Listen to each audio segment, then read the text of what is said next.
Let them call you crazy.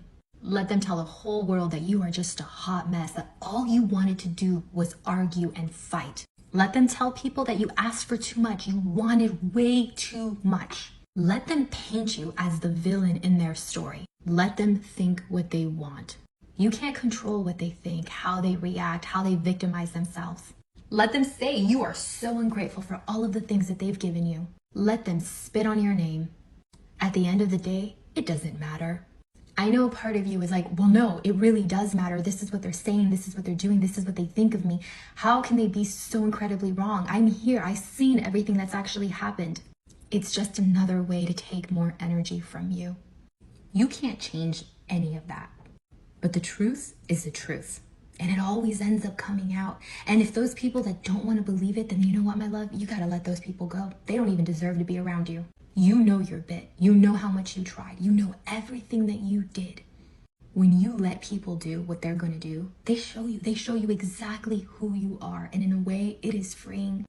But what are some signs that you can look towards to know that you're starting to heal from one? The first sign is that you're not checking their social media as often. A lot of times our toxic partners move on very, very fast, and they plaster their new relationship all over social media. But a really good sign is when you no longer feel the need to check their social media. The second one is when you start to ruminate less and less about the relationship. When we initially break from a trauma bond, we spend countless hours focused on the relationship, what went wrong, all of the past, the abuse. And a big problem with this is it also carries a lot of self-blame and self-doubt about our own abilities. And the third thing is when our stress response and amygdala is become more calm, and we're no longer constantly triggered by a fight, flight, freeze, or fawn response. And then the next sign is going to be that you start feeling more comfortable moving forward with your life. And you don't let those enablers and flying monkeys bother you so much anymore, because you realize you can be the villain in somebody's story, doesn't make it true. And then your physical and mental health is going to start feeling better. You're going to start feeling more like your old self.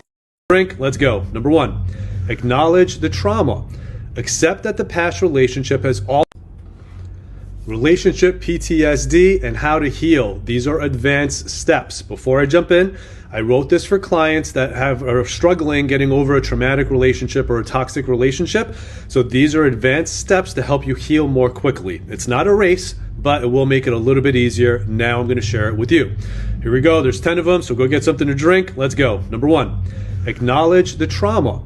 Accept that the past relationship has altered your emotional landscape. That's a fact.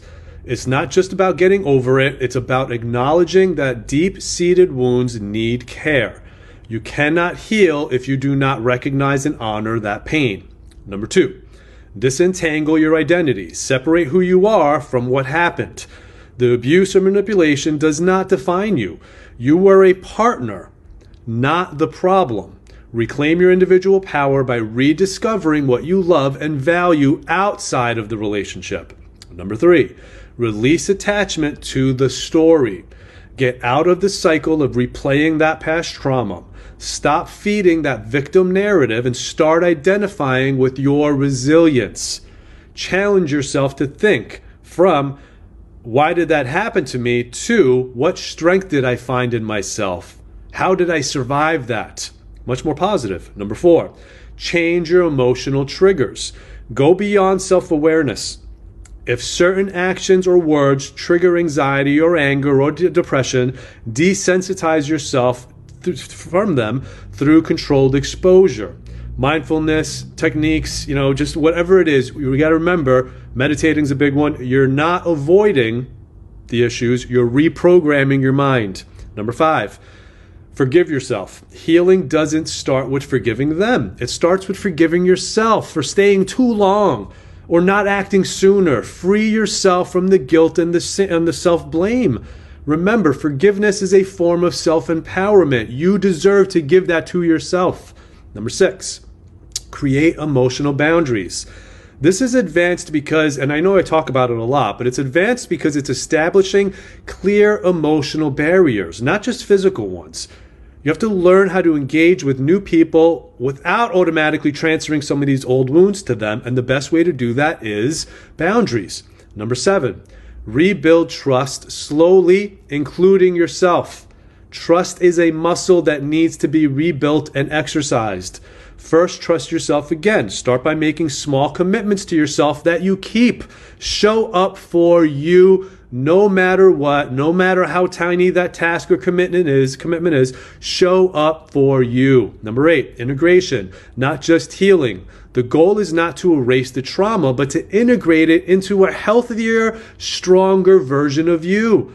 Trauma becomes wisdom when you can see the lessons, not the loss. Number 9, release expectations.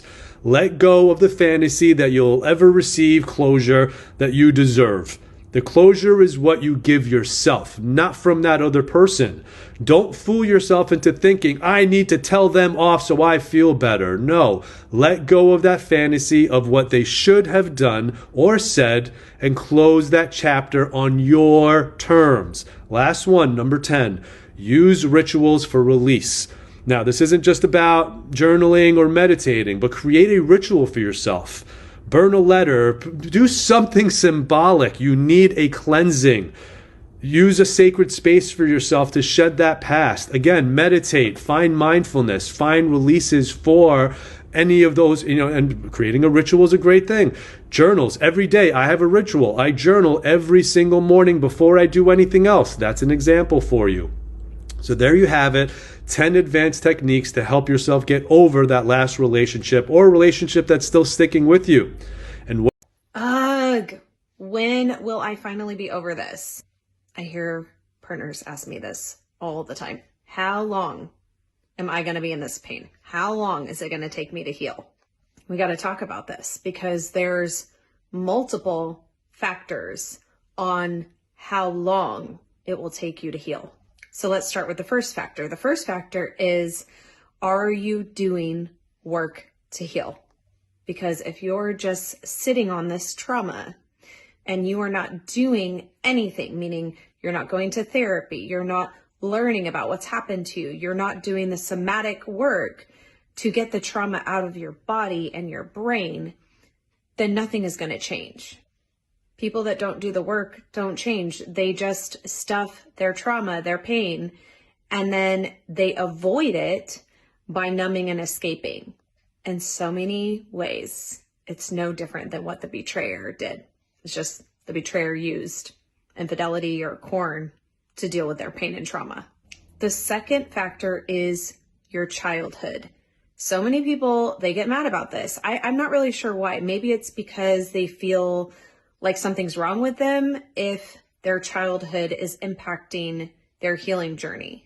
You guys, none of us came out unscathed from our childhood. I'm sorry, we live in an imperfect world. So if it's because of how our parents treated us, or maybe because we were bullied, or because we were betrayed when we were younger, or we had bad teachers, or whatever it was, that does not mean that something is wrong with you because today you have trauma and pain. That just means that in order to heal, you have to freaking face that. You can't pretend like that doesn't exist and expect yourself to heal. I'm sorry. It just doesn't work that way.